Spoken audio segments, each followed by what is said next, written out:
As tabuinhas de argila da Babilônia. 21 de outubro de 1984, St. Swithin's College, Nottingham University. Professor Franklin Caldwell, responsável pela expedição científica britânica a Hilá, Mesopotâmia. Caro professor, sua carta e as 5 tabuinhas de argila achadas durante sua recente escavação nas ruínas da Babilônia chegaram no mesmo barco. Fiquei extraordinariamente fascinado e passei muitas horas agradáveis traduzindo as inscrições. Queria responder imediatamente a sua carta, mas achei melhor esperar até que estivesse completado a tradução das tabuinhas. Elas chegaram em bom estado graças ao uso providencial de anteparos e excelente empacotamento. Você ficará perplexo, tanto quanto nós mesmos ficamos aqui no laboratório, com a história que elas contam. Em geral, esperamos que o impreciso e distante passado fale de romance e aventura. Coisas do tipo As Mil e Uma Noites, você sabe.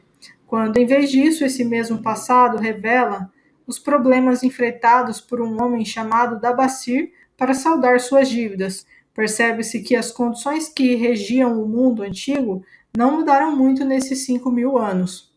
É estranho, mas essas velhas inscrições me passaram um trote. Como dizem os estudantes, sendo um professor universitário, sempre me julguei como um pensador que detivesse um conhecimento prático a respeito de muitos assuntos. E, embora me aparece esse velho sujeito, saído dos mundos soterrados da Babilônia, oferecendo uma maneira de que nunca ouvi falar de resolver o problema das minhas dívidas e ao mesmo tempo andar com as moedas de ouro tirintando em meu bolso. Como seria agradável e interessante averiguar se tal sistema funcionaria tão bem nos dias de hoje quanto o fez na antiga Babilônia. A senhora Shrewsbury e eu estamos planejando testá-la em nossos próprios negócios que poderão melhorar muito. Desejando-lhe toda a sorte do mundo em seu valioso empreendimento e aguardando impacientemente outra oportunidade de servir, despeço-me com sinceros cumprimentos Alfred H. Shrewsbury, Departamento de Arqueologia. Tabuinha 1. Neste momento, em noite de lua cheia, eu, Dabasir, recém-fugido da escravidão na Síria, com a determinação de saldar dívidas que reconheço publicamente e fazer de mim mesmo um homem de posses respeitado em minha cidade natal da Babilônia, mando gravar sobre a argila um registro permanente de meus negócios para guiar-me e assistir na satisfação de meus altos desejos. Escorando-me nos conselhos de meu bom amigo Maton, o emprestador de dinheiro, acho-me determinado a seguir um plano preciso que, segundo ele, pode tirar qualquer cidadão dos embaraços de uma situação de dívida para uma situação de posses e autorrespeito. Esse plano inclui 3 propósitos que espero e desejo realizar. Primeiro, o plano é a garantia de minha futura prosperidade. Por isso, 1/10 de tudo quanto eu ganhar será separado e guardado, pois Maton fala sabiamente quando diz: aquele que guarda em sua bolsa ouro e prata, que não precisa gastar, é bom para a família e leal com seu rei. Aquele que não tem em sua bolsa senão algumas moedas de cobre, é indiferente à família e indiferente a seu rei. Mas o homem que não tem nada em sua bolsa é insensível à família e desleal com seu rei, pois seu próprio coração é amargo. Por isso, o homem que desejar atingir seus objetivos deve ter moedas tilintando em sua bolsa, sinal de que tem em seu coração amor pela família e lealdade para com o rei. Segundo, o plano deve permitir que eu sustente e vista minha boa esposa, que com toda a dignidade voltou para viver comigo. Pois Maton afirma que cuidar adequadamente de uma esposa leal confere alto respeito ao coração de um homem e propicia força e determinação a seus propósitos. Por isso, 7/10 de tudo quanto eu ganhar serão usados em nossa casa, na aquisição de roupas e comida, além de uma pequena parcela destinada aos prazeres e aos divertimentos. Mas é absolutamente necessário que não se gastem mais do que 7/10 nessas coisas. O sucesso do plano depende disso. Devo viver com essa parcela e nunca usar mais do que isso ou comprar o que esteja além deste limite. Tabuinha 2. Terceiro, o plano deve garantir que meus ganhos tenham condição de saldar todas as minhas dívidas. Por isso, na ocasião da lua cheia, 2/10 de tudo que eu tiver ganhado serão divididos honrada e razoavelmente entre aqueles que confiaram em mim e a quem pedi emprestado. Assim, em seu devido tempo, todas as minhas dívidas estarão certamente liquidadas. Como um lembrete, mandei gravar nesta argila o nome de todos os cidadãos a quem pedi emprestado e a honesta soma de meus débitos. Faru, o tecelão, 2 de prata, 6 de cobre. Sinjar, o fazedor de assentos, 1 de prata. Amar, meu amigo, 3 de prata, 1 de cobre. Zancar, meu amigo, 4 de prata, 7 de cobre. Ascamir, meu amigo, 1 de prata, 3 de cobre. Haransir, o ourives, 6 de prata, 3 de cobre. Diar Becker, o amigo de meu pai, 4 de prata e 1 de cobre. Alcarrad, meu senhorio, 14 de prata. Maton, o emprestador de dinheiro, 9 de prata. Birejic, o fazendeiro, 1 de prata, 7 de cobre. A tabuinha está danificada a partir daqui, não deu para decifrar. Tabuinha 3. Devo a esses credores um total de 119 moedas de prata e 141 moedas de cobre. Preso a tais compromissos e não vendo como pagar, em minha loucura permiti que minha esposa voltasse para o pai, enquanto eu mesmo deixava minha cidade natal somente para encontrar desgraça e ver-me degradantemente vendido como escravo.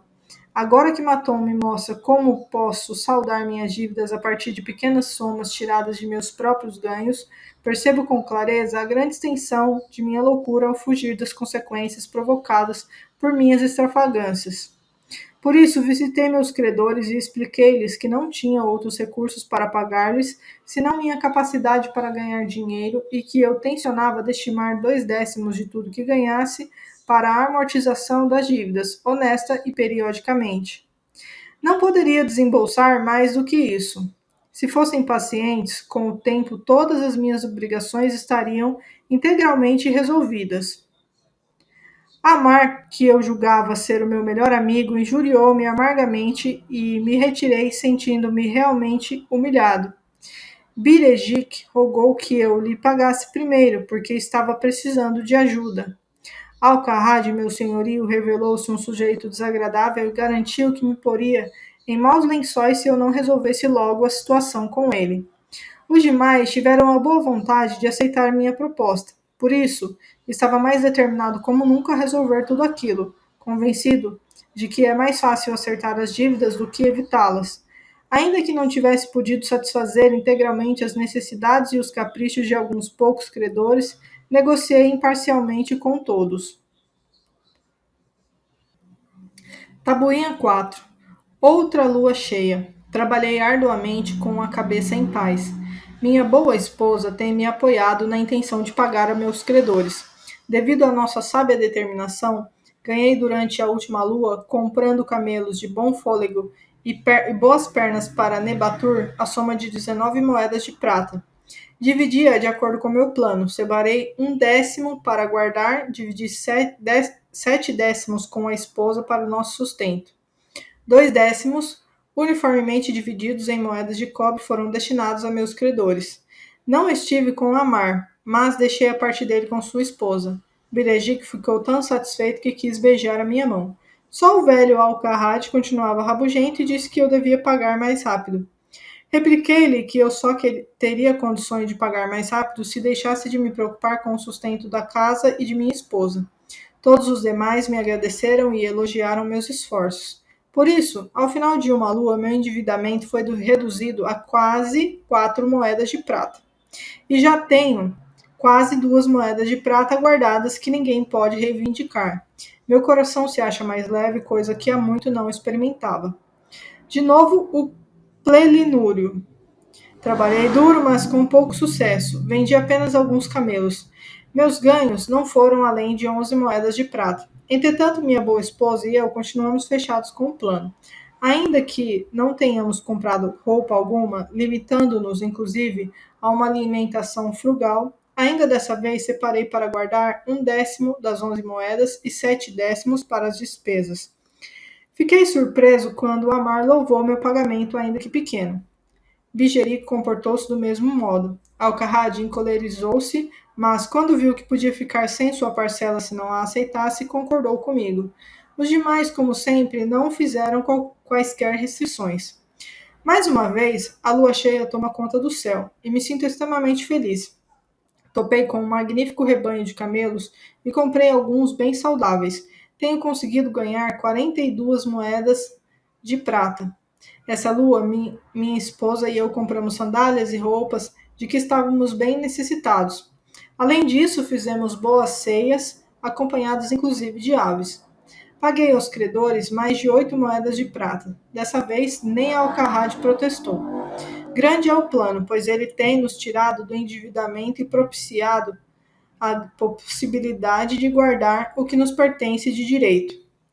Já se passaram 3 luas cheias desde que fiz esse último entalhe na argila. Em cada uma delas, paguei a mim mesmo 1/10 de tudo quanto consegui com o meu trabalho. E durante esse mesmo tempo, minha boa esposa e eu vivemos sempre com 7/10 adrede separados. Ainda que às vezes isso se tivesse mostrado mais difícil, e paguei regularmente a meus credores os 2/10 a eles destinados. Minhas economias Minhas economias somam agora 21 moedas de prata. Isso faz com que eu sinta a cabeça no lugar e me deixe orgulhoso por poder caminhar entre meus amigos. Minha esposa cuida muito bem de nossa casa, se veste com decoro e elegância, sentimos-nos felizes por estarmos juntos. O plano é de um valor indizível, além de ter feito um ex-escravo um honrado cidadão. Tabuinha 5. Veio de novo a lua cheia, e percebo que já faz um bom tempo que comecei a entalhar a argila. Na verdade, 12 luas vieram e se foram, mas hoje especialmente não negligenciarei meu registro, pois acabo de pagar a última de minhas dívidas. Hoje é o dia em que minha boa esposa e meu agradecido ser comemoram com um grande banquete o fato de nossa determinação ter chegado a um bom termo. Aconteceram tantas coisas em minha última visita aos credores que ainda me lembrarei disso por muito tempo. Amar rogou-lhe que lhe perdoasse por suas palavras duras e disse que eu era, entre todos os demais, a pessoa que mais desejava para seu amigo. O velho Alcarrad não é assim tão mal, apesar de tudo, pois me disse: antes você era um pedaço de argila mole que todo mundo podia apertar e modelar, mas agora é uma peça de bronze capaz de enfrentar uma espada. Se em algum momento precisar de ouro ou de prata, procure-me. E ele não é o único que me tem em alta conta. Muitos outros dirigem-se a mim com respeito. Minha boa esposa fita-me com um brilho nos olhos que me leva a ter confiança em mim mesmo. Esse é o plano que me propiciou sucesso. Ele me capacitou a pagar todas as minhas dívidas e conservar minha bolsa repleta de ouro e prata. Recomendo-o a todos que desejam o êxito, pois se fez com que um ex-escravo tivesse condição de pagar suas dívidas, não ajudaria qualquer outro ser humano que buscasse a independência? E ainda continuo a utilizá-lo, pois estou convencido de que poderei estar entre os homens mais ricos do mundo. Sir Whitting's College Nottingham University, 7 de novembro de 1936. Professor Franklin Caldwell, responsável pela expedição científica britânica a Hilá, Mesopotâmia. Caro professor, se em suas futuras escavações nas ruínas da Babilônia encontrar o fantasma de um antigo habitante, um velho negociante de camelos chamado Dabassir, faça-me um favor.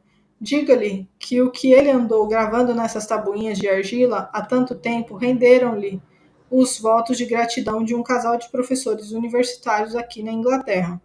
Você provavelmente se lembra de minhas palavras na carta de outubro de 1934, quando lhe disse que a senhora Shrewsbury e eu iríamos tentar pôr em prática o plano de Dabassir, ou seja, amortizando nossas dívidas e ao mesmo tempo guardando parte do dinheiro.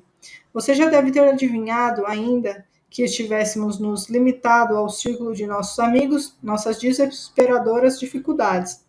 Vínhamos há anos sendo espantosamente humilhados por um grupo de velhas dívidas e morríamos de preocupação com medo de que alguns credores pudessem armar um escândalo que nos forçaria a sair da universidade.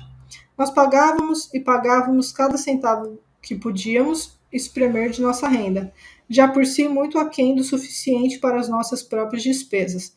Por outro lado, éramos obrigados a fazer todas as nossas compras onde tivéssemos crédito em médio e longo prazos, sem termos e condições, em vista disso, de reclamar contra os preços.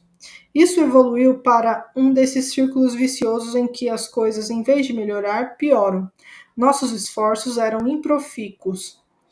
Não podíamos mudar para uma casa mais em conta, porque devíamos ao senhorio. Não víamos luz alguma no fim do túnel.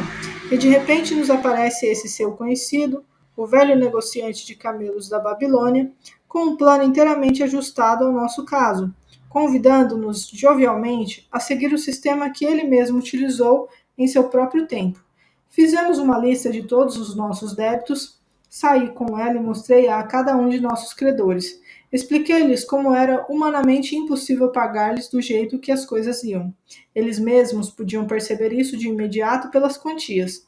Ponderei que o único modo de pagar-lhes integralmente seria separar todo mês 20% de minha renda e fazer um rateio entre os credores, o que me permitiria liquidar a dívida no mínimo dentro de 2 anos.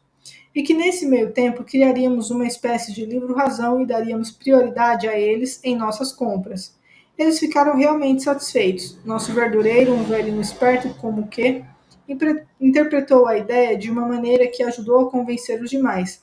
Se você pagar por tudo que compra e pagar apenas uma parte do que deve, será ainda melhor, pois você não vai liquidar o seu débito em menos de 3 anos. Finalmente, formulei um acordo por escrito com o nome de todos, determinando que eles estariam proibidos de nos molestar enquanto os 20% de nossa renda estivessem sendo pagos em dia. Minha mulher e eu começamos então a criar um esquema que nos permitisse viver com 70%. Estávamos resolvidos a poupar 10%. O pensamento da prata e até do ouro tilintando era realmente mais sedutor. Essa mudança em nosso cotidiano era uma aventura. Divertíamos-nos com a ideia de viver confortavelmente com os 70% restantes. Começamos com o aluguel e conseguimos uma bela redução. Depois pusemos sob suspeita as marcas prediletas do que consumíamos, e foi uma agradável surpresa descobrir como frequentemente podemos comprar artigos de qualidade superior a um preço mais em conta. Para encurtar a história, não foi nada fácil tomar essas resoluções. Levávamos o plano adiante com muita alegria ainda por cima. Que alívio ter arrumado nossos negócios de tal modo que por muito tempo não fomos mais perseguidos pelas dívidas do passado. Não devo deixar, entretanto, de contar-lhes sobre esses 10% que tínhamos resolvido poupar. Conseguimos fazê-lo por algum tempo. Não ria antes da hora. Essa é a parte divertida. É realmente engraçado começar a acumular dinheiro que você não quer gastar. Há mais prazer em ver aumentar uma reserva de dinheiro supostamente excedente do que poderia haver gastando-a. Depois de ter poupado até onde achamos necessário, encontramos um emprego mais lucrativo para as nossas economias. Fizemos um investimento em que pudéssemos pagar esses 10% todo mês. Isso provou ser o aspecto mais satisfatório da nossa regeneração. É a primeira coisa que pagamos já descontada em folha. Há uma grande sensação de segurança em saber que nosso investimento cresce de maneira estável. Enquanto isso, meus dias de aula tornaram-se mais bem remunerados, algo suficiente para nos sustentar daqui por diante. Tudo isso a partir do mesmo velho cheque. Difícil de acreditar, mas absolutamente verdadeiro. Todas as nossas dívidas sendo gradualmente pagas e nossos investimentos crescendo ao mesmo tempo. Além disso, vivíamos financeiramente falando muito melhor do que antes. Quem acreditaria haver uma diferença de tal monta em termos de resultado entre seguir um plano financeiro e simplesmente deixar-se levar pela corrente? No final do próximo ano, quando todos os nossos velhos débitos já não existirão, teremos condição de aumentar o valor de nossos investimentos, além de uma quantia extra para viajar. Estamos destinados a nunca mais permitir que nossas despesas mensais ultrapassem 70% de nossos vencimentos. Agora você pode entender por que gostaríamos de estender nossos agradecimentos pessoais a esse velho cara cujo plano salvou-nos do que era o nosso inferno na Terra.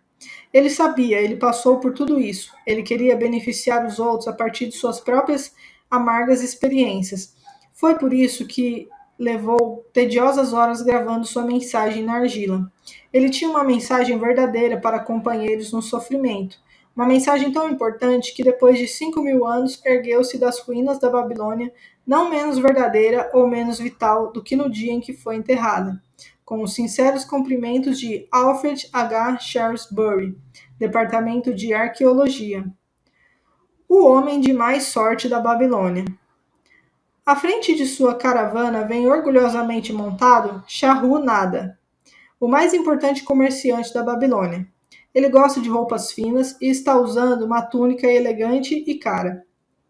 Gosta de animais de classe e está montando seu vigoroso garanhão árabe. Quem quer que o contemplasse dificilmente adivinharia sua avançada idade. E certamente ninguém teria suspeitado de que por dentro ele se achava bastante preocupado. A viagem desde Damasco é longa e não tem conta as adversidades do deserto. Ele não pensava nelas. As tribos árabes são ferozes e ávidas por pilhar caravanas ricas. Ele não as temia, pois seus muitos guardas montados eram uma segura proteção. O que o enchia de inquietação era o jovem a seu lado, que estava trazendo de Damasco. Tratava-se de Hagan Gula, o neto de um velho sócio, Arad Gula, a quem se sentia ligado por uma dívida de gratidão que nunca poderia ser paga. Gostaria de fazer algo pelo rapaz, mas quanto mais pensava nisso, mais lhe parecia difícil por causa do próprio jovem. Vendo os anéis e os brincos do jovem, pensou de si para consigo. Ele acha que joias são para homens, embora tenham o mesmo rosto enérgico do avô. Mas este não usava túnicas tão berrantes. Procurei, porém, trazê-lo na esperança de ajudá-lo a começar por si mesmo e livrar da ruína o que seu pai tem feito da herança deles. A Dangula tirou-o de seus pensamentos. Por que trabalha tão arduamente, acompanhando sempre sua caravana em longas viagens? Não arranja tempo para gozar a vida? Gozar a vida, repetiu Charru nada, sorrindo. O que você faria para gozar a vida se estivesse em meu lugar? Se fosse tão rico quanto você, levaria a vida de um príncipe. Nunca montaria um animal para cruzar o tórrido deserto. Gastaria os ciclos tão rapidamente quanto viessem para minha bolsa. Usaria as mais caras túnicas e as joias mais raras. Seria uma vida a meu gosto, algo que realmente valeria a pena. Os dois riram. Seu avô não usava joias, disse Charru, nada pensativo. Depois continuou. Não reservaria tempo algum para trabalhar? O trabalho foi feito para escravos, respondeu Adangula. Charru nada mordeu os lábios, mas não fez nenhuma réplica, seguindo em silêncio até que a trilha os tivesse levado ao declive. Ali, freou a montaria e apontou ao longe o vale verdejante. Veja, aí se acha o vale. Procure levar mais adiante seus olhos e entreverá ainda indistintamente as muralhas da Babilônia. A torre é o templo de Bel. Se tiver os olhos de lince, perceberá inclusive a fumaça que sobe do fogo perene instalado em seu topo. A Babilônia é assim? Sempre almejei conhecer a mais rica cidade em todo o mundo, comentou Adangula. A Babilônia, onde meu avô começou sua fortuna. Quem dera ele ainda estivesse vivo, não deveríamos ser tão apressados. Por que deveria o espírito dele ficar na terra além do tempo que lhe foi reservado? Você e seu pai podem muito bem prosseguir as boas coisas que ele fez. Ai de mim, nenhum de nós dois possui os talentos do meu avô. Nem papai nem eu conhecemos seu segredo para atrair os dourados ciclos. Charru nada não respondeu, mas pensativo afrouxou a rédea e deixou sua montaria descer o declive na direção do vale. Atrás deles seguia a caravana numa nuvem de poeira avermelhada. Algum tempo depois, alcançavam a estrada real e dobravam ao sul, através das fazendas irrigadas. Três velhos homens, arando um campo, despertaram a atenção de Charru nada. Pareciam estranhamente familiares. Que coisa mais ridícula! Ninguém passa 40 anos depois por um campo e encontra os mesmos homens arando o terreno. Mas alguma coisa dentro de si dizia que eram eles. Um, com força incerta, manejava o arado, os outros conduziam com grande dificuldade os bois, batendo-lhes inutilmente com seus cajados para obrigá-los a continuar puxando. 40 anos atrás tinha invejado esses homens, com que felicidade teria então trocado de lugar com eles. Mas que diferença agora! Olhou com orgulho para trás, apreciando a caravana que o seguia, com seus camelos e burros criteriosamente escolhidos, abarrotados de mercadorias valiosas trazidas de Damasco. E tudo isso era apenas uma parte de todos os seus bens. Ele apontou para os homens que trabalhavam a terra e disse: continuam arando o mesmo terreno onde se encontravam há 40 anos? É o que parece. Mas por que acha que são os mesmos? Eu os vi ali uma vez, respondeu Charrunada. As recordações passaram como um raio por sua mente. Por que não podia enterrar o passado e viver no presente? E então viu, como numa imagem, o rosto sorridente de Arad Gula. A barreira entre ele mesmo e o cínico jovem a seu lado dissolveu-se. Mas como podia ajudar um jovem enfatuado como este com suas ideias de perdulário e as mãos cheias de joias? Podia oferecer trabalho à vontade para homens com boa disposição, mas não para aqueles que se presumiam superiores demais para exercerem um determinado ofício. Entretanto, devia a Aradigula a obrigação de fazer realmente alguma coisa, não uma tentativa sem entusiasmo. Ele e Aradigula nunca tinham agido desse modo, não eram dessa espécie de homens. De repente veio-lhe à cabeça um plano. Havia objeções. Tinha que levar em conta sua própria família e sua posição. Seria uma coisa cruel e agressiva. Homem de decisões rápidas, pôs de lado as objeções e resolveu agir. Estaria interessado em saber como seu conceituado avô e eu mesmo formamos uma sociedade que se mostrou bastante lucrativa? Perguntou ele. Por que não me conta só como conseguiu os dourados ciclos? É tudo o que preciso saber, aparou o jovem. Shahrul nada ignorou a resposta e continuou. Vamos começar por esses homens que vimos trabalhando a terra. Eu podia ter então a sua idade, mas quando a coluna em que me encontrava se aproximou, o velho e bom Megido, o fazendeiro, zombou da maneira desajeitada com que eles usavam os instrumentos. Megido estava acorrentado junto a mim. Ore para esses companheiros preguiçosos, protestou ele. O que maneja o arado não faz o menor esforço para abrir sulcos profundos. Nem os batedores conseguem manter os bois na linha certa. Como podem esperar uma boa colheita arando de tal forma? Disse que Megido estava acorrentado a você? Perguntou Adangula, surpreso. Sim, com argolas de bronze em volta do pescoço e um pedaço de pesada corrente entre nós. A seu lado achava-se Zabado, um ladrão de ovelhas. Tinha-o conhecido em Haron. No final, vinha um homem a quem chamávamos de pirata, pois não nos dissera seu nome. Pensamos tratar-se de um marujo porque trazia no peito uma tatuagem de serpentes entrelaçadas à moda do mar. A coluna era assim constituída para que os homens andassem de 4 em 4. Você estava acorrentado como um escravo? Perguntou Radangula, sem acreditar. Seu avô não lhe contou que eu já fui um escravo? Ele sempre falou sobre você, mas nunca insinuou nada a esse respeito. Ele era um homem a quem se podia confiar os mais íntimos segredos. Creio que também posso confiar em você, não é mesmo? Charru nada olhou diretamente nos olhos. Você pode contar com o meu silêncio, mas estou perplexo. Conte-me como chegou a ser um escravo. Charru nada deu de ombros. Qualquer homem pode acordar numa bela manhã como um escravo. Foi uma casa de jogo e o excesso de bebida que me trouxeram tal desgraça. Fui vítima das imprudências de meu irmão. Numa briga, ele matou seu amigo de copo. Meu pai me entregou à viúva, desesperado para proteger meu irmão contra o braço da lei. Como depois ele não tivesse conseguido dinheiro suficiente para libertar-me, a mulher, raivosa, me vendeu para um mercador de escravos. Que vergonha e injustiça! Protestou Radangula. Mas diga-me, como conseguiu ganhar a liberdade? Calma, chegaremos lá. Ouça primeiro a história. Quando passamos, esses homens que estavam trabalhando a terra zombaram de nós. Um deles tirou o chapéu rasgado da cabeça e fez uma mesura, quase gritando. Bem-vindos à Babilônia, hóspedes do rei. Ele os espera nas muralhas da cidade, onde o banquete é farto, tijolos de lama e sopas de cebolas. E todos eles riram ruidosamente. Pirata encolerizou-se e xingou-os. Que querem dizer com isso? Que o rei nos espera nas muralhas? Perguntei-lhe. Que vamos para as muralhas da cidade carregar tijolos até que nossas costas se quebrem. Talvez eles o surrem até a morte antes que os próprios tijolos acabem com você. Mas eu não deixarei que me batam, eu os matarei.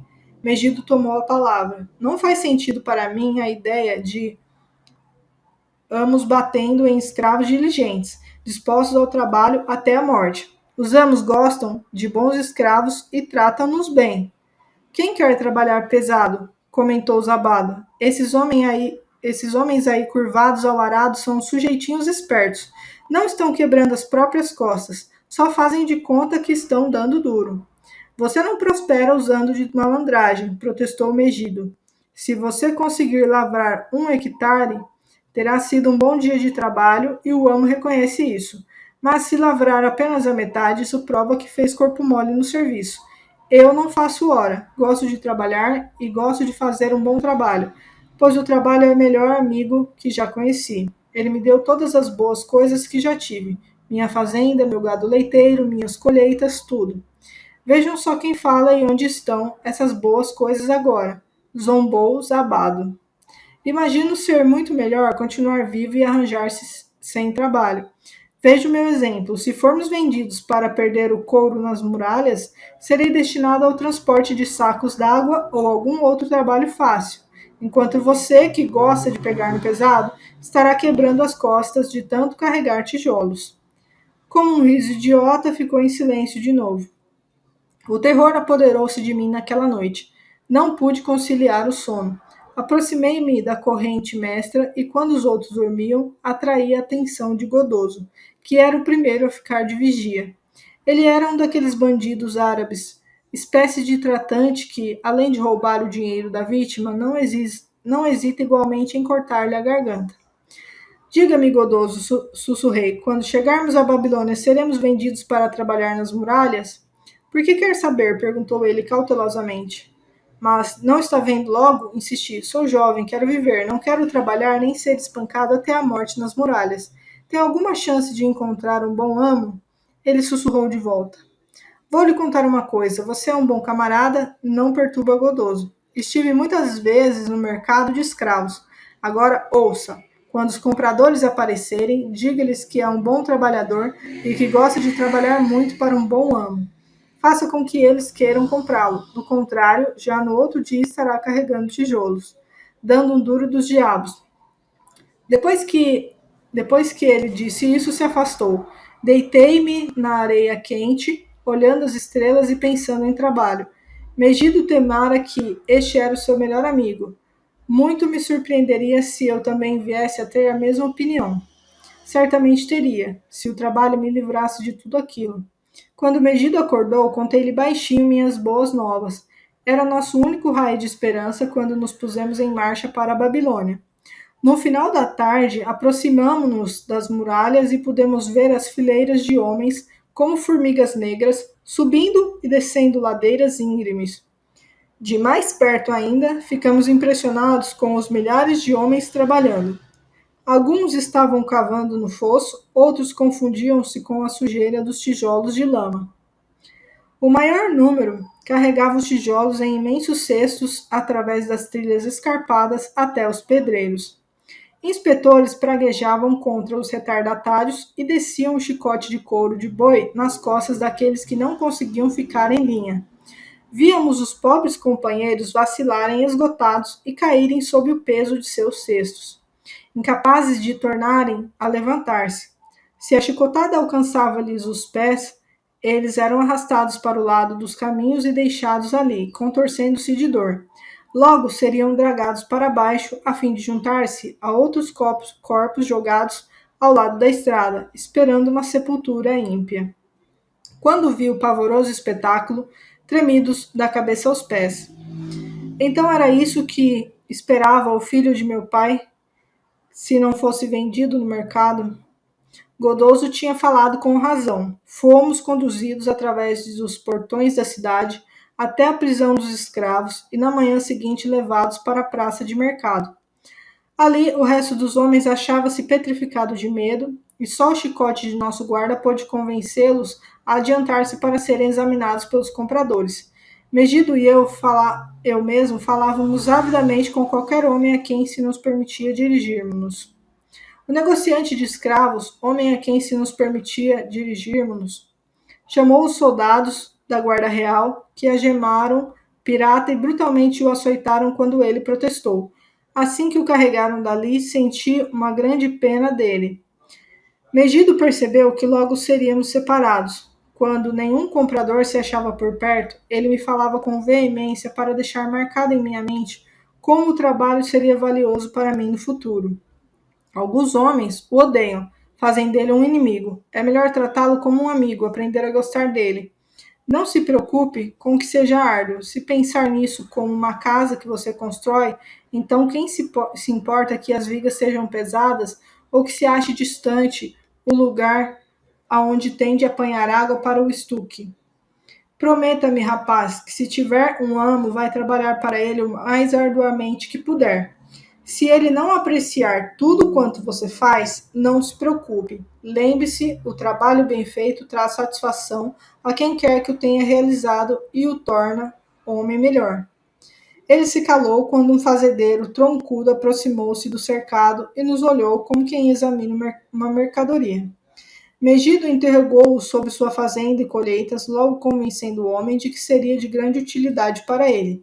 Depois de uma violenta negociação com os vendedores escravos, o fazendeiro tirou de sob a túnica uma gorda bolsa e logo Megido seguia o novo amo do campo de minha visão, saindo do campo de minha visão. Alguns outros homens foram vendidos durante a manhã. Ao meio-dia, Godoso confiou-me que o vendedor estava impaciente e que não ficaria ali mais uma noite. Antes transferiria todos os que estivessem restado ao pôr do sol ao comprador do rei. Eu estava ficando desesperado, quando um homem gordo, de aparência afável, aproximou-se de onde nos encontrávamos e perguntou se havia ali entre nós algum padeiro. Cheguei para perto dele dizendo: por que deveria um bom padeiro como você procurar outro padeiro de talentos inferiores? Não seria mais fácil ensinar a um homem decidido, como eu, os seus preciosos talentos? Olhe para mim, sou jovem, forte e amante do trabalho. Dê-me uma chance e farei o impossível para ganhar ouro e prata para o seu bolso. Ele ficou impressionado com minha boa disposição e começou a negociar com o vendedor, que não tinha reparado em mim desde que me comprara, mas que agora gabava com eloquência minhas habilidades, saúde e boa constituição. Senti-me como um boi gordo sendo vendido a um açougueiro. Por fim, para minha alegria, o negócio foi fechado. Saí dali seguindo meu novo mestre, achando que era o homem de mais sorte na Babilônia. O novo lar era muito a meu gosto. Naide, meu amo, ensinou-me a moer a cevada na pedra redonda que ficava no pátio, a pôr e acender a lenha no forno e a reduzir a um pó finíssimo a farinha de gergelim para os bolinhos de mel. Eu tinha um leito no barracão onde eram guardados os cereais. Uma velha escrava que servia como governanta, Suaste, alimentava-me convenientemente e estava satisfeita com minha boa vontade em ajudá-la nas tarefas mais duras. Ali estava a chance a muito esperada de mostrar-me útil a meu amo, e quisessem os deuses de encontrar um meio para ganhar liberdade. Pedi a Nananaide que me ensinasse a fazer a massa de pão e assá-lo. Foi o que ele fez, muito animado com o meu interesse. Mais tarde, quando já dominava esse terreno, aprendi a preparar e assar bolinhos de mel. A possibilidade de ócio encantou meu dono, mas Suashi balançava a cabeça, desaprovando. Não trabalhar é uma coisa ruim para qualquer homem, declarou ela. Achei que já era tempo de pensar numa maneira de começar a obter dinheiro para comprar minha liberdade. Como a feitura dos pães encerrava-se ao meio-dia, julguei poder contar com a aquiescência de Nana Anaide se eu encontrasse uma ocupação lucrativa para a parte da tarde e que ele não se importaria em dividir comigo os meus próprios ganhos. Tive a seguinte ideia: Por que não assar uma quantidade maior de bolinhos de mel e vendê-los a homens famintos nas ruas da cidade? Apresentei o plano a Nana Naide dizendo: se eu puder usar minhas tardes, depois que os pães estiverem assados, a fim de ganhar dinheiro para você, não lhe bastará senão dividir os ganhos comigo, para que eu possa ter meu próprio dinheiro e gastá-lo com essas coisas que todo homem deseja e precisa. Mais do que justo, concordou ele. Que lhe farei, quando lhe falei sobre o plano de vender nas ruas nossos bolinhos de mel, ele logo se entusiasmou com a ideia. Eis o que faremos, sugeriu. Você venderá cada 2 bolinhos por 1 moeda de cobre. Metade das moedas ficará comigo para pagar pela farinha, o mel e a lenha para o forno. Dividiremos o que sobrar meio a meio. Fiquei muito feliz com seu generoso oferecimento, que me permitiria guardar para mim 1/4 das vendas. Naquela noite, trabalhei até tarde para fazer uma bandeja onde empilhar os bolinhos. Nana Naide deu-me uma de suas túnicas usadas para mostrar-me apresentável, e Suache ajudou-me a remendá-la e a lavá-la. No dia seguinte, assei uma quantidade extra de bolinhos de mel. Ficaram tostadinhos e tentadores sobre a bandeja, e percorri as ruas apregoando minha mercadoria. No princípio, ninguém pareceu interessado, e isso me deu um grande desânimo. Prossegui, e já pelo final da tarde, à medida que as pessoas ficavam esfomeadas, os bolinhos começaram a sair, e logo minha bandeja ficou vazia. Nana Naide revelou-se contente com o meu sucesso e, de bom grado, pagou minha parte. Eu exultava com minhas moedas de prata. Megido tinha razão quando afirmava que um ama apreciava o bom trabalho de seus escravos. Nessa noite, eu estava tão exultante com meu êxito que quase não pude conciliar o sono, tentando imaginar a soma total dos ganhos em um ano e de quantos anos precisaria para comprar minha liberdade. Como saía todos os dias com minha bandeja repleta de bolinhos, logo arranjei fregueses certos. Um destes não era outro senão seu avô, Ará Gula. Ele era um comerciante de tapetes e vendia para as donas de casa, indo de uma ponta a outra da cidade, acompanhado por um burro abarrotado de tapetes e um escravo negro para desdobrá-las. Ele comprava 2 bolinhos para si mesmo e 2 outros para o escravo, sempre se detendo para conversar comigo enquanto os comia. Seu avô disse-me um dia uma coisa que nunca mais esquecerei. Gosto dos seus bolinhos, meu jovem, mas muito mais da maneira refinada com que você os oferece. Esse espírito de iniciativa pode levá-lo longe na estrada do sucesso. Mas como pode entender, Radangula, o que tais palavras de encorajamento podem significar para um escravo ainda jovem, sozinho numa grande cidade, lutando com tudo que tinha em si para encontrar um modo de livrar-se das humilhações? À medida que os meses passavam, eu ia economizando cada vez mais os meus trocados. Meu alforje preso ao cinto ia começando a ganhar um peso bem gostoso. O trabalho estava provando ser meu melhor amigo, exatamente como dissera Megido. Eu estava feliz, mas Suache mostrava-se preocupada. Temo que nosso amo esteja dissipando um tempo precioso nas mesas de jogo, disse ela. Não coube em mim de contente quando um dia cruzei com meu amigo Megido na rua. Ele conduzia ao mercado 3 burros carregados de verduras. Eu estou indo bem, disse ele. Meu amo aprecia tanto o meu bom trabalho que agora sou capataz. Como vê, ele me confia os negócios do mercado e inclusive mandou buscar minha família.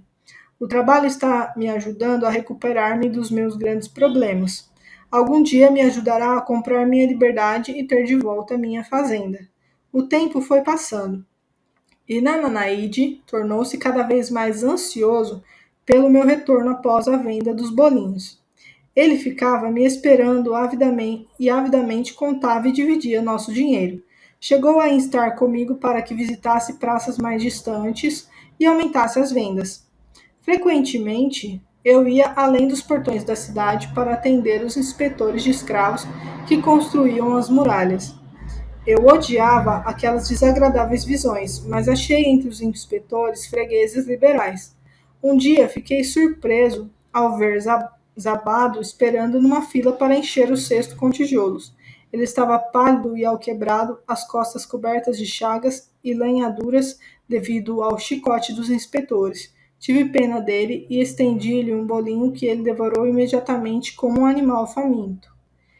Percebendo seu olhar guloso, corri antes que me arrebatasse a bandeja. Por que trabalha tão arduamente? Perguntou-me um dia Arad Gula. Quase a mesma pergunta que você me fez hoje, lembra-se? Contei-lhe o que Megido dissera sobre o trabalho e como este estava provando ser seu melhor amigo. Mostrei-me com orgulho meu alforje repleto de moedas, acrescentando que economizava a fim de comprar minha liberdade. Quando estiver livre, o que fará? Quis saber seu avô. Bem, respondi, tenciono tornar-me comerciante. Foi aí que ele me confidenciou uma coisa de que eu nunca tinha suspeitado. Aposto que não sabe que também sou um escravo. Formei uma sociedade com meu amo. Alto lá, interveio Radangula. Não ouvirei mentiras que ultrajem meu avô. Ele não foi escravo. Seus olhos faiscavam de raiva. Charrunada manteve-se calmo. Respeito seu avô. Respeite seu avô por ter superado o infortúnio, tornando-se um cidadão proeminente em Damasco. Acha que você, seu neto, é feito do mesmo molde? É homem suficiente para encarar a verdade ou prefere viver alimentando falsas ilusões? Radan Gula endireitou-se na cela. Numa voz sufocada por profunda emoção, replicou: Meu avô foi estimado por todos. Seus dons eram incontáveis. Numa época de fome, foi seu ouro que comprou os cereais no Egito, foi sua caravana que os trouxe para Damasco, distribuindo-os para aquelas pessoas para que não morressem de inanição. Agora, você está me dizendo que ele não passava de um desprezível escravo da Babilônia? Tivesse permanecido como escravo na Babilônia, teria muito bem podido ser desprezível. Quando, porém, através de seus próprios esforços, tornou-se um grande homem em Damasco, os deuses realmente condoeram-se de seus infortúnios e dedicaram-lhe todo o respeito celeste. Depois de ter me contado que era um escravo, continuou Charrunada, explicou como estivera ansioso para ganhar sua liberdade. Agora que tinha o dinheiro para comprá-la, estava muito confuso quanto ao que devia fazer. Havia muito, não fazia boas vendas e temia deixar a proteção de seu amo. Condenei sua indecisão. Não fique grudado por muito tempo a seu amo. Experimente novamente a sensação de ser um homem livre. Haja e obtenha êxito como um homem livre. Decida o que deseja realizar e então o trabalho o ajudará a fazê-lo. Ele seguiu seu caminho, dizendo estar contente por eu tê-lo censurado por uma covardia. Um dia, fui novamente além dos portões da cidade e fiquei surpreso ao encontrar uma multidão compacta ali reunida. Tentei informar-me a respeito e um homem disse: Então não soube? Um escravo fugido que matou um dos guardas do rei foi trazido para a justiça e ainda hoje será açoitado até a morte por seu crime. O próprio rei estará aqui em pessoa. O ajuntamento era tão cerrado em volta do pelourinho que temia aproximar-me sem que minha bandeja de bolinhos de mel não fosse atirada para o alto. Subi, por isso, a um recanto em obras da muralha, de onde podia ver acima das cabeças das pessoas. Pude ter dali uma ótima visão do próprio Nabucodonosor conduzindo seu carro de ouro. Nunca tinha contemplado tanta grandeza, túnicas tão magníficas e cortinas de pano dourado e veludo. Eu não podia ver o castigo, embora conseguisse ouvir os gritos lancinantes do pobre escravo. Admirava-me que alguém tão nobre como o nosso magnífico rei tivesse condições de apreciar aquele sofrimento, mas quando vi que ele estava rindo e brincando com nossos cortesãos, percebi que ele era cruel e compreendi por que tarefas tão desumanas eram exigidas dos escravos que construíam as muralhas. Depois que o escravo morreu, seu corpo foi preso a um poste de madeira por uma corda ligada a um de seus pés para que todos pudessem ver. Como a multidão começava a desfazer-se, cheguei mais perto. Sob o peito cabeludo do supliciado, reconheci a tatuagem de duas serpentes entrelaçadas. Era pirata. Na próxima vez que encontrei Arad Gula, ele era um homem mudado. Cumprimentou-me cheio de entusiasmo. Veja, o escravo que você conheceu é agora um homem livre. Havia mágica em suas palavras. Minhas vendas e meus lucros cresceram. Minha esposa não cabe em si de contente. Ela era uma mulher livre, sobrinha de meu amo. Ela deseja bastante que nos mudemos para outra cidade onde ninguém saiba que já fui um escravo. Desse modo, nossos filhos estarão livres de censuras devido ao infortúnio do pai. O trabalho se tornou o meu melhor esteio, capacitou-me a recuperar a confiança e minha estabilidade para vender. Fiquei satisfeito em ter podido pagar-lhe, ainda que de modo tão simples, o encorajamento que ele tinha me dado. Uma noite, Swati me procurou profundamente abalado. Seu homem está com problemas, temo por ele. Há alguns meses vem perdendo grandes somas nas mesas de jogo. Não está pagando ao fazendeiro pelos cereais nem pelo mel. Não está pagando ao emprestador de dinheiro. Eles estão revoltados e ameaçam. Por que devemos nos preocupar com suas loucuras? Não somos os seus responsáveis. Respondi sem pensar. Jovem desmiolado, não está entendendo? Ele deu ao emprestador de dinheiro seu título de propriedade para garantir o empréstimo. Segundo a lei, o homem pode reclamá-lo e vendê-lo. Não sei o que fazer. Ele é um bom amo. Por quê? Por que tais problemas vieram cair sobre ele? Os temores de Swati não eram sem fundamento. Enquanto me achava assando pão na manhã seguinte, o emprestador de dinheiro voltou com um homem chamado Saci. Esse homem me examinou e disse que eu servia.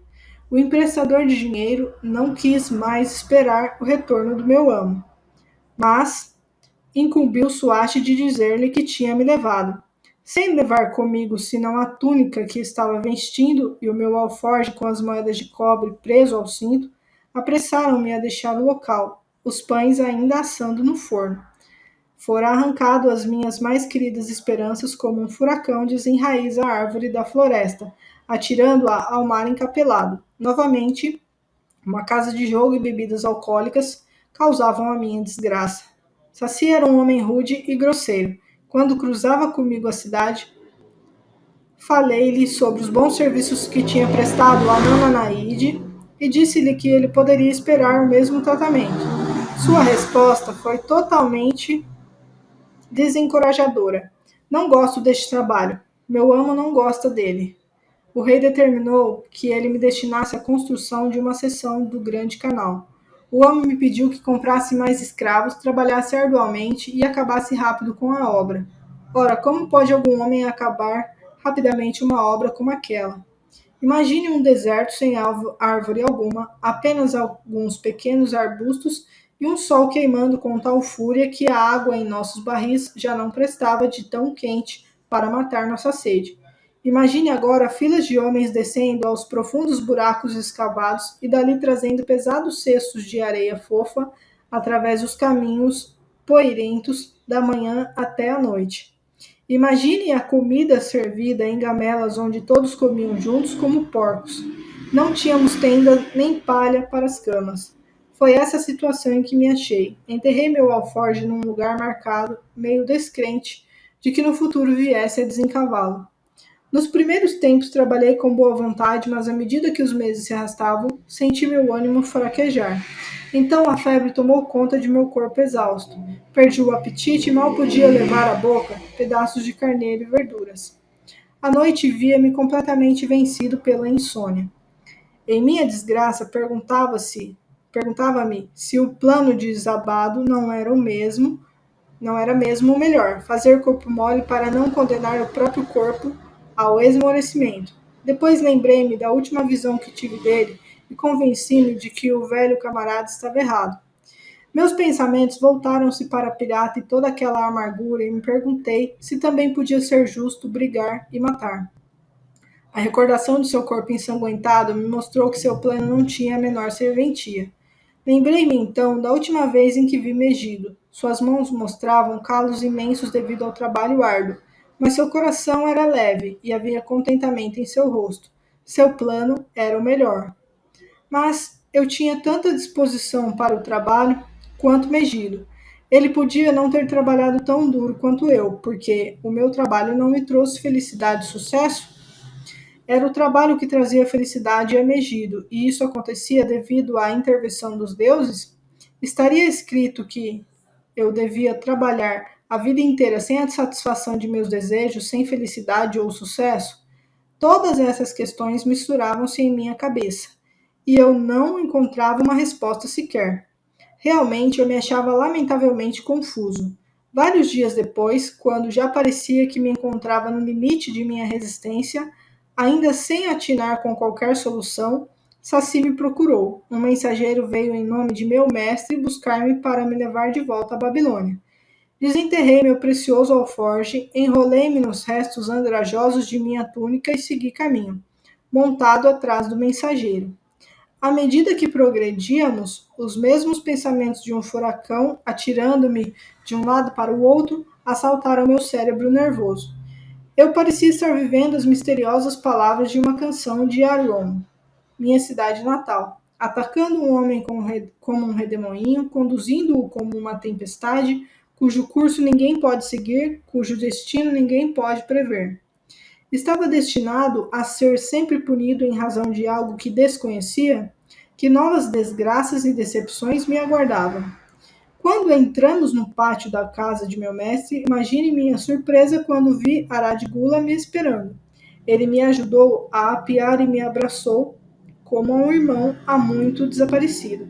Quando nos pusemos a andar em direção ao interior da casa, quis ir atrás dele como um escravo deve seguir o amo, mas ele não me permitiu fazê-lo. Passou o braço pelo meu ombro, dizendo: Procurei-o por toda parte. Quando já me dava por vencido, encontrei Suache que me falou sobre o emprestador de dinheiro que me conduziu até seu nobre dono. As negociações foram difíceis, por causa dele, que ainda me fez pagar um preço exorbitante. Mas você merecia todos os sacrifícios. Sua filosofia e iniciativa foram minha inspiração para esse novo sucesso. A filosofia de Megido não era minha. A filosofia de Megido, não minha, atalhei. A filosofia de Megido e sua. Graças a ambos estamos indo a Damasco. E eu preciso de você como meu sócio. Veja, exclamou ele. Em um momento você será um homem livre. Dizendo isso, retirou de sob a túnica a tabuinha de argila onde estava gravado meu título de propriedade. Levantou-a acima da cabeça e arremessou-a contra o chão de pedras. Com satisfação, esmagou com os pés os fragmentos até que se reduzissem a pó. Lágrimas de gratidão encheram-me os olhos. Eu sabia que era o homem de mais sorte na Babilônia. Como vê, o trabalho no tempo de minhas maiores desgraças, provou ser meu melhor amigo. Minha disposição para o serviço capacitou-me a escapar de ser vendido para fazer parte das turmas de escravos nas muralhas. Isso também impressionou seu avô, que me escolheu como seu sócio. O trabalho é a chave secreta de meu avô para os seus ciclos de ouro? Perguntou Radan Gula. Era a única chave que ele possuía quando o conheci, replicou Shahu Nada. Seu avô adorava o trabalho. Os deuses apreciaram seus esforços e o recompensaram com liberalidade. Começo a ver, disse Radangula pensativo. O trabalho atraiu seus muitos amigos, que admiraram sua diligência e o sucesso que isso trouxe. O trabalho trouxe o respeito de que tanto gozou em Damasco. O trabalho trouxe-lhe todas as coisas que aprovei. E eu que achava que o trabalho somente convinha a escravos. A vida é repleta de prazeres que o homem pode gozar, comentou Charrunada. Cada um deles tem o seu lugar.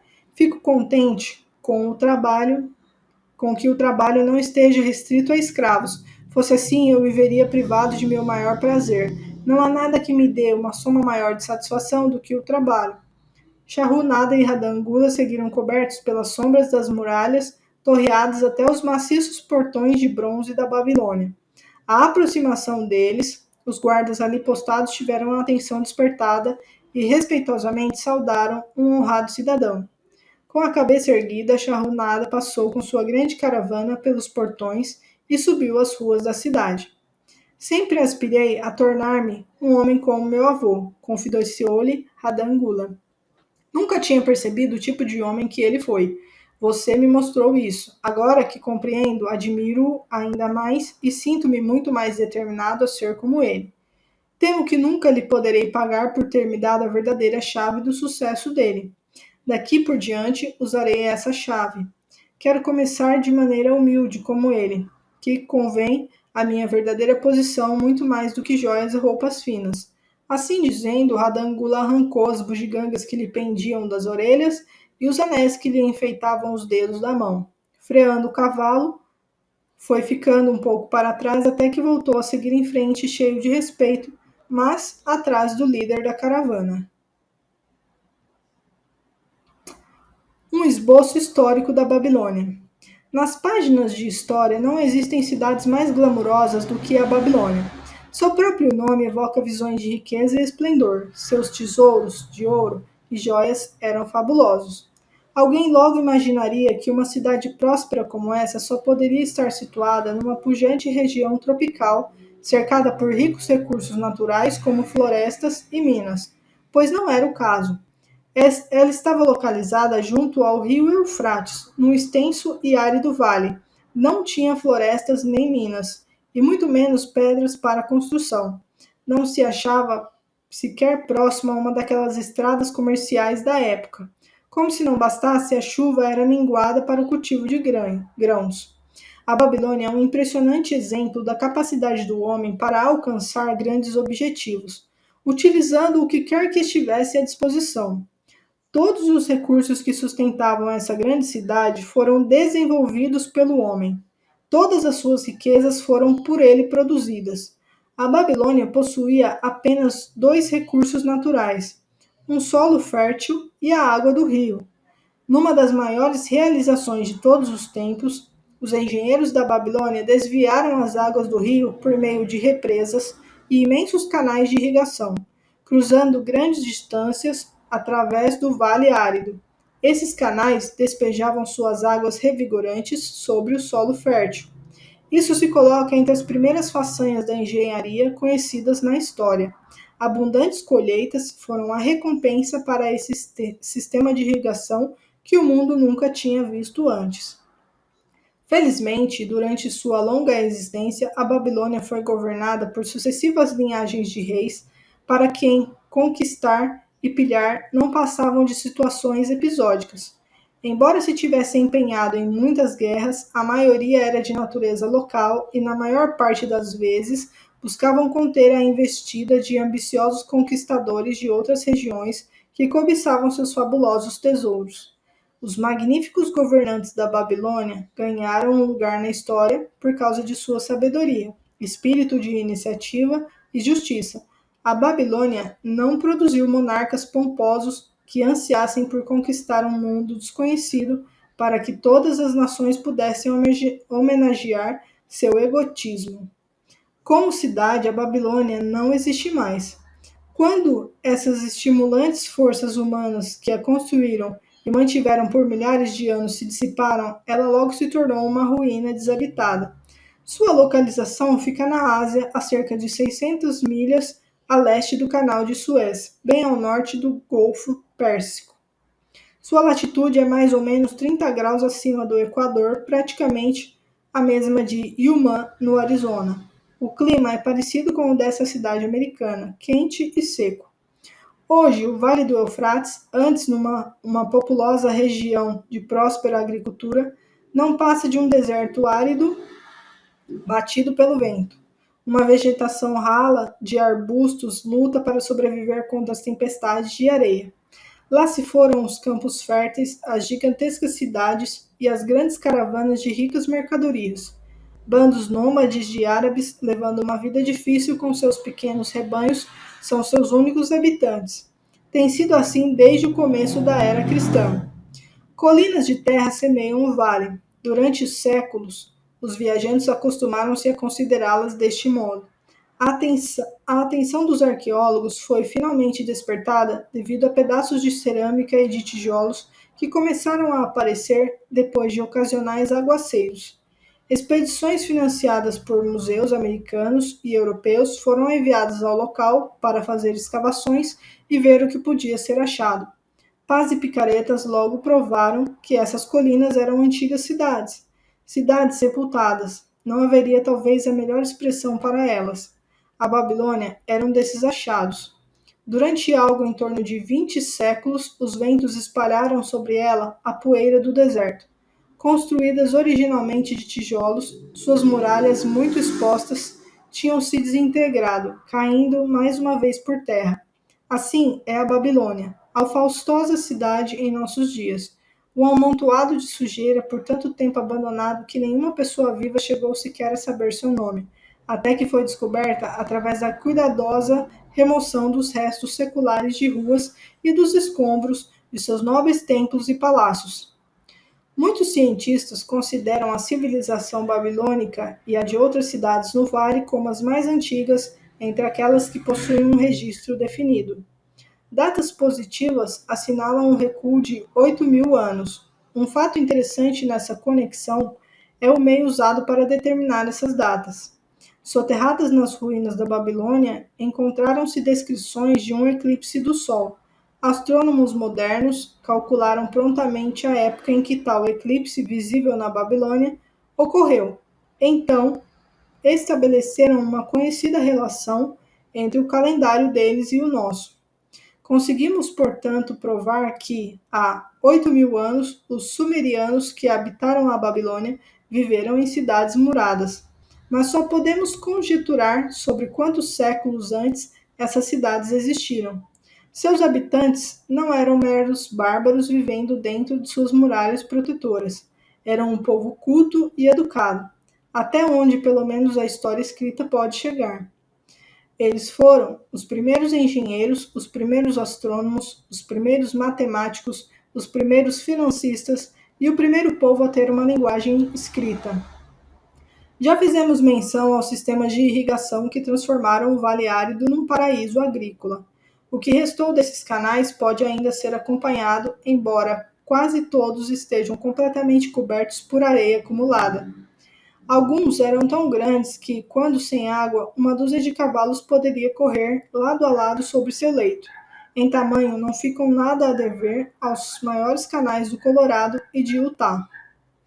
Além de irrigarem as terras do vale, os engenheiros babilônicos realizaram um projeto de similar magnitude. Por meio de um sofisticado sistema de drenagem, recuperaram para o cultivo uma imensa área pantanosa na foz dos rios Tigre e Eufrates. Heródoto, viajante e historiador grego, visitou a Babilônia em pleno apogeu da cidade e deu-nos a única descrição que conhecemos feita por um estrangeiro. Seus escritos fornecem um panorama gráfico da cidade e mencionam alguns dos extraordinários costumes de seu povo, além dos comentários sobre a notável fertilidade do solo e as abundantes colheitas de trigo e cevada. A glória da Babilônia desapareceu, mas sua sabedoria foi preservada para nós. Para isso, estamos em dívida com sua forma de registros. Naqueles dias distantes, o uso do papel ainda não tinha sido inventado.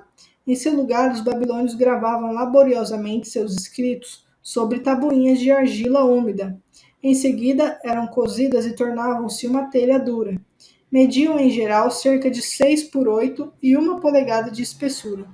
Essas tabuinhas de argila, como eram comumente chamadas, tinham um uso tão disseminado quanto o têm hoje nossas modernas formas de escrita. Os habitantes gravavam sobre as tabuinhas lendas, poesia, história, transcrições dos decretos reais, as leis da terra, títulos de propriedade, notas promissórias e até cartas que mensageiros levavam a cidades distantes. Através delas, temos condições de reconstruir diversos aspectos da vida íntima e pessoal do povo. Uma tabuinha, por exemplo, evidentemente saída de um armazém, registra que na data assinalada, um determinado cliente trouxe ao comerciante uma vaca, trocando-a por 7 sacas de trigo, 3 entregues na hora e as 4 restantes reservadas para quando o cliente quisesse apanhá-las. Conservadas intactas sobre os destroços da cidade, os arqueólogos recuperaram bibliotecas inteiras dessas tabuinhas, centenas de milhares delas. Uma das mais notáveis maravilhas da Babilônia eram as imensas muralhas que cercavam a cidade. Os antigos classificam-nas como a Grande Pirâmide do Egito, entre as 7 maravilhas do mundo. Atribui-se à rainha Semíramis a construção das primeiras muralhas durante os primórdios da cidade. Modernos escavadores não conseguiram achar qualquer traço das muralhas originais. Não sabemos mesmo quanto mediam de altura. Segundo menção dos primeiros escritores, estima-se que estivessem entre 50 e 60 pés de altura, voltados para o lado de fora com seus tijolos queimados, e além disso protegidos por um fundo fosso de água. As muralhas mais recentes e mais famosas foram iniciadas cerca de 600 anos antes de Cristo pelo rei Nabopolassar. Era de tal envergadura seu projeto de reconstrução que ele não viveu o suficiente para ver a obra concluída. Esta foi continuada por seu filho Nabucodonosor, cujo nome é bastante familiar na história bíblica. A altura e a extensão dessas últimas muralhas desafiaram a própria credulidade. Autores idôneos julgam que elas alcançassem a altura de 160 pés, o equivalente a um moderno prédio de escritórios de 15 andares. Sua extensão total estaria estimada entre 9 e 11 milhas. Tão amplo era o topo que uma carruagem de 6 cavalos poderia ser conduzida sobre ele. Muito pouco resta agora dessa tremenda estrutura, alguns pedaços das fundações e o fosso. Além das devastações provocadas pelos elementos naturais, os árabes completaram a destruição, carregando os tijolos para construírem suas próprias casas. Contra as muralhas da Babilônia marcharam sucessivamente os exércitos vitoriosos de quase todos os triunfadores dessa época de guerras de conquista. Uma haste de reis assediou Babilônia, mas sempre em vão, e não se deve considerar levianamente os exércitos desses dias.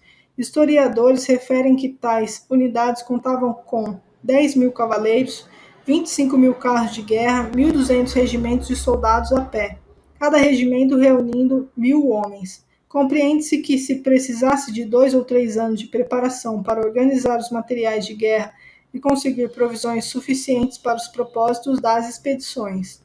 A Babilônia parecia organizada como uma cidade moderna. Havia ruas e lojas, vendedores ambulantes ofereciam suas mercadorias através dos distritos residenciais. Sacerdotes oficiavam com magníficos templos. Dentro da cidade havia um encrave cercado para os palácios reais, com muros tão altos, segundo se diz, como as muralhas que circundavam a própria cidade. Os babilônios eram hábeis nas artes. Estas incluíam a escultura, a pintura, a tecelagem, a ourivesaria, a manufatura de armas e os implementos agrícolas. Seus joalheiros criaram objetos belos e artísticos. Muitas amostras foram recuperadas das sepulturas de seus ricos cidadãos e podem agora ser vistas nos principais museus do mundo. Num período realmente remoto em que o restante do mundo estava ainda cortando árvores com machados de pedra, ou usando na caça e na guerra lanças e flechas com pontas de sílex, os babilônios já conheciam machados, lanças e flechas com pontas de metal. Os babilônios eram financistas e homens de negócios talentosos. Até onde podemos saber, foram os inventores do dinheiro como meio de troca, das notas promissórias e dos títulos de propriedade escritos. A Babilônia nunca foi invadida por exércitos hostis até cerca de 540 anos antes do nascimento de Cristo. Mesmo então, suas muralhas não foram tomadas. A história da queda da Babilônia é mais extraordinária. Ciro, um dos maiores conquistadores daquele período, pretendia atacar a cidade e esperava vencer suas muralhas inexpugnáveis. Conselheiros de Nabônido, rei da Babilônia, persuadiram-no a sair ao encontro de Ciro e dar-lhe combate sem esperar que a cidade fosse sitiada. Derrotado o exército babilônico, este abandonou a cidade. Consequentemente, Ciro encontrou os portões abertos e transpô-los sem qualquer resistência. A partir daí, o poder e o prestígio da cidade foram aos poucos minguando, até que no curso de algumas centenas de anos, ela se viu finalmente abandonada, entregue à própria sorte, transformada mais uma vez pelos ventos de tempestades na terra deserta sobre a qual sua grandeza fora originalmente construída.